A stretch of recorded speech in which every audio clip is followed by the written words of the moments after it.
chair of the Northwest Community Alliance. We're a coalition of Northwest Atlanta neighborhoods and what we refer to as neighborhood-friendly developers and businesses. My only announcement I'm going to make is we have our next meeting this Wednesday night, 7 p.m. We have the mayor of Atlanta, Kasim Reed, 1705 Commerce Drive, off of Belmead near Northside. You're all invited. There'll be Q&A, and we always have great food. Thank you. Okay. I really want to link this to, the university and all of you who are here today.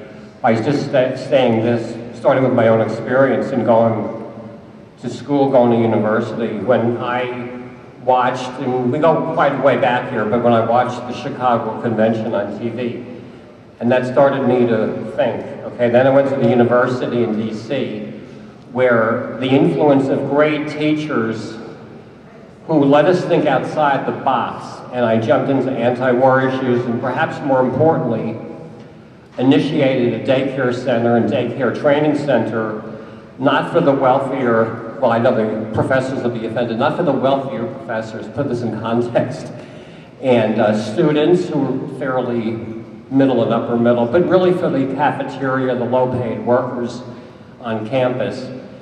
And this university really didn't care about those issues. All of this was initiated by us, by students who cared about social issues. And to this day, I don't have any real link to the university, so I'm not even suggesting that that's any kind of model. I'm suggesting that it's very different here.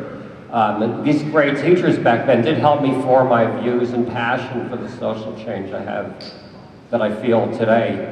Here in Atlanta, this particular group, the WCA, between the students, the neighbors, the faculty, has been very inspiring. And look at what the professors have done with the studios. Look at Dr. Royster, who insisted and just pushed through the WCA.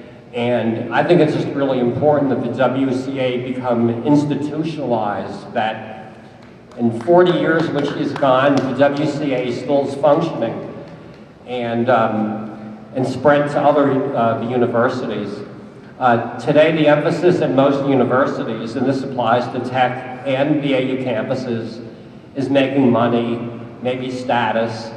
I don't want to oversimplify or be arrogant on this, but let's have alternatives, either through more great teachers, as you have here today. I'm looking at a few of them right here, or through the university. Let's make it so students get some psychic rewards. Hey, maybe even jobs, internships, for doing great work in the community and caring about the neighborhoods. So let's let students know that the great deeds may just give you more satisfaction than the house in the suburbs that's actually too large for you. Both are really okay. I'm trying not to make a value judgment, just to say that you can go the other direction and have a life of doing the work that many of you are doing right now. I had the luxury of being in a Northwest, upper middle class, Washington, D.C. neighborhood, which I could not afford to live in then, to buy, or now. But some students, and we know some faculties, look at the area we're in now and really see nothing but opportunity. There's so much that you can do. And I would just say, pick your passion.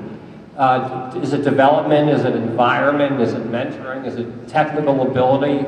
Just go to the areas that you love, and that will work. We always talk about human capital, and I've been really saying to Dr. Royster from day one, after hearing about that first meeting with the WCA, and the key to me is really getting the involvement of all the universities, coordinated and getting greater involvement. I just see that's key. We see what's happened at Tech. They've been wonderful historically about caring about all the countries around the world, and nothing, there were some things happening, but not what has since happened with the WCA. And, there's just so much human there's so much ability, compassion, and talent for transformation. Finally, and I was just asked, and I'll end on this part, to say a few words about House Station and the Walmart development. And we can get more into that later if anyone has any questions. But I really have two philosophies that I've seen work, I think, pretty well. One is you have to try to level the playing field.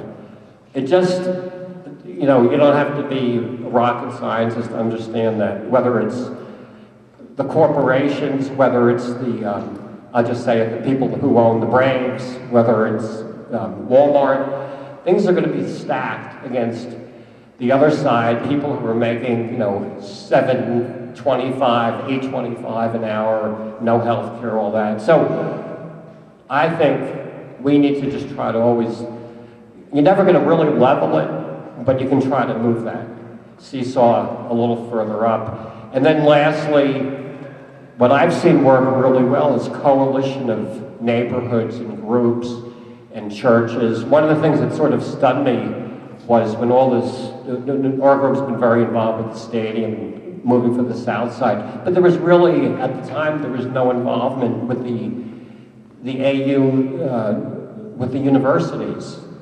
It was just astounding. They were sort of left out of that loop. The universities have to have a place in neighborhood development, and certainly the churches.